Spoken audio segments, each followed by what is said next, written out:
Joshua and Caleb were the only two that said, God can do it. The rest of the spies said, no, we're like grasshoppers in their sight. When we look at them, we're like bugs and they can squash us. And they were scared. And they persuaded all the rest of Israel to not go into the promised land when God was leading them. They ended up wandering around in the desert for 40 years. The only two people over the age of 20 from that day forward that made it into the promised land were Joshua and Caleb. Everyone else died.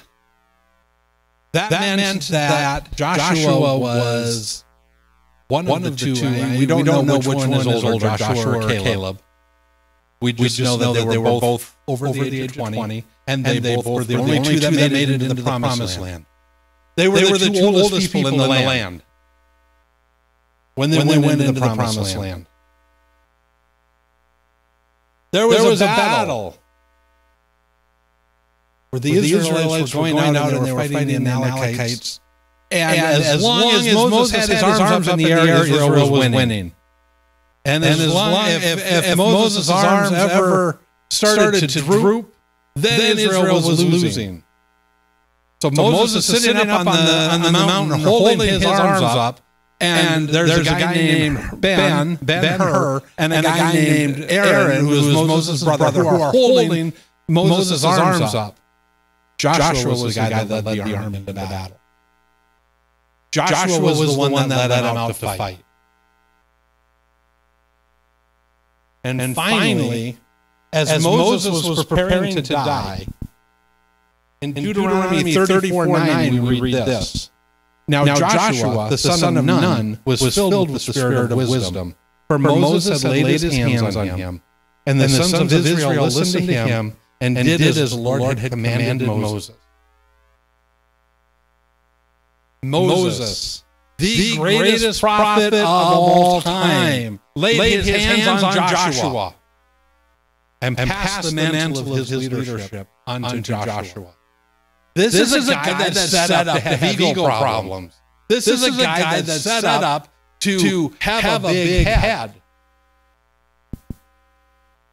After Moses died, God spoke to Joshua and said this in Joshua 1 verse 2. Moses, my servant, is dead. Now therefore arise.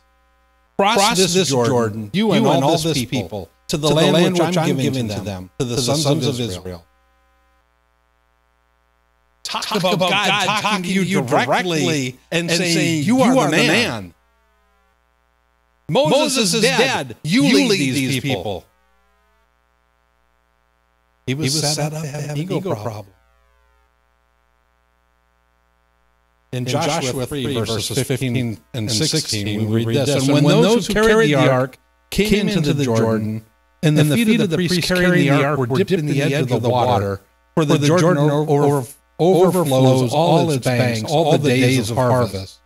The waters which were flowing down from above stood and rose up in one heap, a great distance away at Adam, the city that is beside Zarethan. And those which were flowing down toward the sea of Araba. You know, these Hebrew names are really not much fun. The Salt Sea were completely cut off, so the people crossed opposite Jericho. So the same thing that God had done with the Red Sea, parting it, making the waters part, so the people could walk across. God did it again. He did it for Moses, now he's doing it for Joshua. And the people are crossing the Jordan River into the promised land. After 40 years, the Israelites were finally in the promised land. And it was Joshua who led the way in. And word began to get out. People started to take notice. In Joshua 5:1 it says this. Now it came about when all the kings of the Amorites who were beyond the Jordan to the west, and all the kings of the Canaanites who were by the sea, heard how the Lord had dried up the waters of the Jordan before the sons of Israel, until they had crossed until they had crossed, that their hearts melted, and there was no spirit in them any longer because of the sons of Israel. People were noticing God was moving for them. This Joshua guy is leading this great horde of people, and we don't want to fight them. I don't want to go out and have a fight with them. I'll go the other way. If they come towards my country, I'll just hand them the key, and I will go the other way. That's what I'm going to do. I want no part of them. It was time for Israel to conquer Jericho. And this is where the story gets interesting. Because with everything that Joshua had been through, it would have been very easy for him to say, you know what? I got this. I know how to do this. I can lead this people in. We're going to go to battle, and we're going to fight, and we're going to knock down those walls of Jericho, and we're going to take over. I knew 40 years ago that we could do it. I know now that we can do it. Let's go do it. It would have been very easy for him to have thought that he was just going to go out and everything was going to be fine. He had already sent in spies. He already knew the fix was in because back in like chapter 3 of Joshua, he had sent spies into Jericho, and they had met Rahab the prostitute, and she had said, yes, I'll let you in, and I will help you. Just make sure you protect me when you come in and take over. So the fix was already in as far as he was convinced, as far as he was concerned. They already had a plan, they had a way in. They were going to win. And then Joshua has an encounter. In Joshua 5, verses 13 through 14. Now it came about when Joshua was by Jericho that he lifted up his eyes and looked. And behold, a man was standing opposite him, with his sword drawn in his hand. And Joshua went to him and said to him, Are you for us or for our adversaries? He said, No, rather, I indeed come now as captain of the host of the Lord. And Joshua fell on his face to the earth and bowed down and said to him, What has my Lord to say to his servant? Now, there's a couple things that we need to recognize here. And it's where we study other events like this that happen similar to this in the Bible, where we get an idea that this person that Joshua was talking to was no ordinary person. And he also wasn't an angel. In fact, Joshua recognized this man as God. He fell down on his feet. Fell down at his feet and said, What do you have to say to me? Joshua thought he was God. He gave his leadership over to him. He said, What do you want your servant to do? But here's the thing. Here's how we know that Joshua was having an encounter with God. The man accepted the worship. Every other time where we see angels that appear and they fall and people fall down at their feet to worship them, then the angels say, What? No, get up. Don't worship me. This person accepted worship. This person allowed it to happen.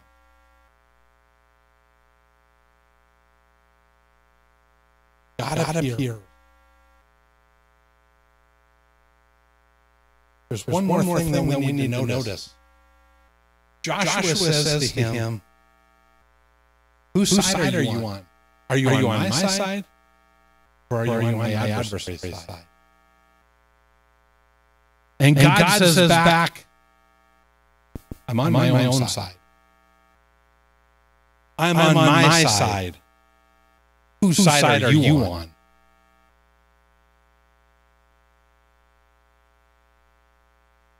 Joshua is asking him, Are you here to bless my plans?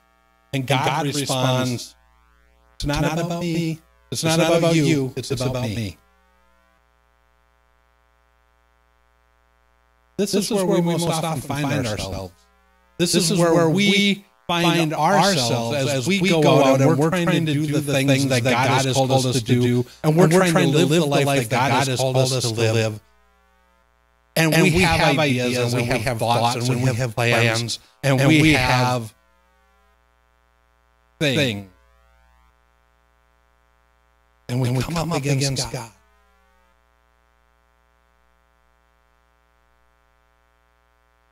Are you here to bless my plans? Or are you here to bless someone else's plan? God says, no, I'm here to do it my way. I'm here to do it my way. I'm here to have you do things my way, if you will. This is something that's hard for me. This is one of those things that's really hard for me because my mind works in a strategic way. You know, I grew up playing team sports, and in team sports, you learn strategy, you learn the way to do things. You learn how you can pull together and focus on a goal, and how you can get from here to there as your goal. So that's kind of how my mind works. And I didn't start out as a pastor. I started out in the business world. And I actually was at a pretty high level in the business world. I was at an executive level where I had to do strategic planning, and where I had to look and say, okay, how are we going to move? This is where we are. This is where we need to be. How do we get from here to there? And so my mind works in that way. It's easy for me to formulate a strategic plan. It's easy for me to say, well, if we do this, and then if we do this, and if we do this, and if we do this, then we'll get here. And I would say, you know, oftentimes when people are talking to me about something that's going on now, right this moment, in my mind, I'm probably 5 or 6 steps down the road. Because, okay, this is what we have to do today so that we can do this tomorrow, and this is the day after, and we can get here. It's really easy for me to make my own plans, to have my own ideas, and then come before God and say, are you on my side, or are you on my adversary's side? And for God to say, no, I'm on my own side. For God to say, no, I'm here to do it my way. And I have a feeling that I'm probably not that different from everybody else. I mean, maybe you don't think the same way that I think, but we still have a tendency to see what we need to do. We have a tendency to, okay, I think God called me to be a pastor. Well, that means I need to do this, and I need to do this, and I need to do this so I can get here. Right? Because that's the way you have to do it. And then we come to God and we say, are you here to bless my plans? And God says, no, I'm here for you to do it my way. And God doesn't always do things the way that a master strategist would do them. Think about it. What was his plan for conquering Jericho? Okay, get everybody together, go out and walk around the city. Once a day for 6 days. On the seventh day, walk around the city 7 times. The first 6 times, don't make a noise. Don't make a sound. And on the 7th time, holler and scream and shout, and the walls will fall down. Really?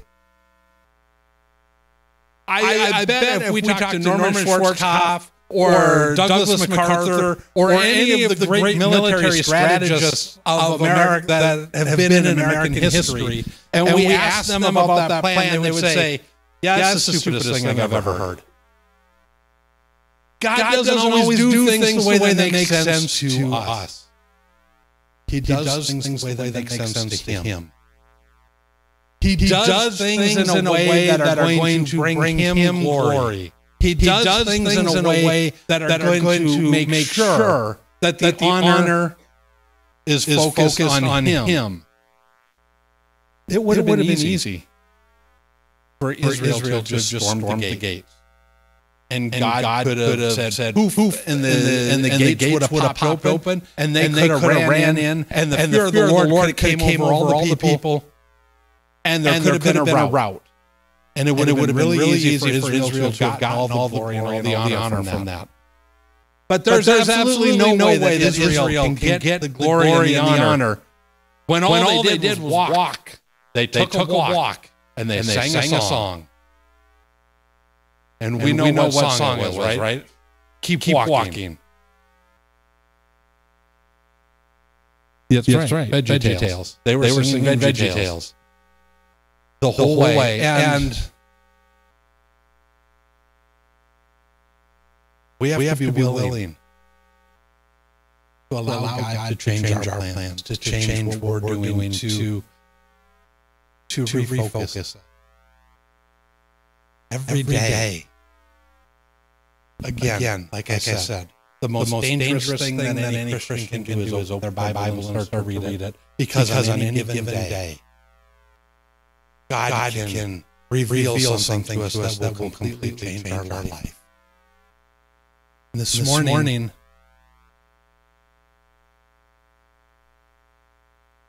as we get ready to wrap up, I want to remind us of what the psalmist said. The psalmist said in Psalm 127:1, unless the Lord builds the house, they labor in vain who build it. Unless the Lord guards the city, the watchman keeps awake. Vain. We need to continuously turn to God. We need to continuously ask Him to lead us. We need to continuously ask Him to guide us. And we need to be careful to watch and say, am I making my own plan and asking God to bless it? Or am I following His lead? And this is always easy to see.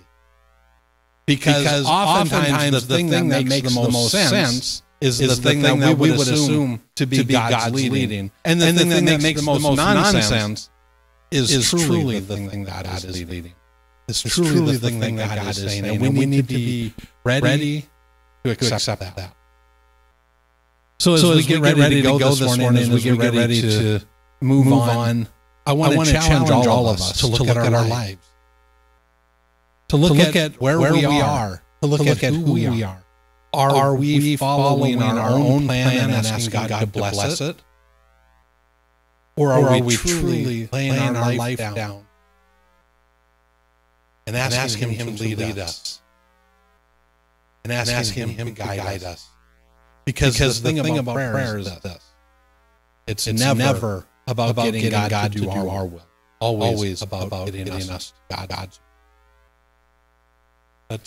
Let's pray. Lord, this morning, search our hearts. Search each of our hearts, Lord. There are people in here that are planning to go into ministry. There are people in here that are in ministry. There are people that just are living their lives trying to do what you have called them to do. Lord, help us all to see those times when we get in front of you, those times when we rush forward and we are building the house. We're not allowing you to build it. Lord, help us to see those times when we are laying our own plan and asking you to bless it. Rather than just what you. Lord, continue to guide us, continue to lead us, continue to show us and teach us to hear your voice.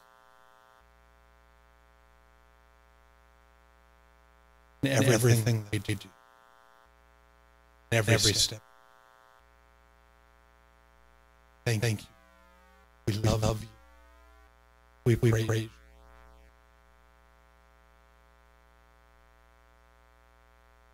Amen. And in case any of you are wondering, yes, that is God leading you to come back here at 6 o'clock tonight.